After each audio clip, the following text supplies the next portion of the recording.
there's a difference between renewal and restoration. Renewal leaves the door open for holding on to some of the old, but also throwing out some of the old and adding in something that is new. Renewal suggests that something is going to change.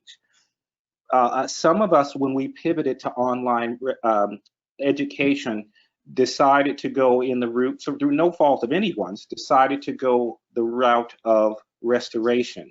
And that means basically to restore or bring something back to its original state.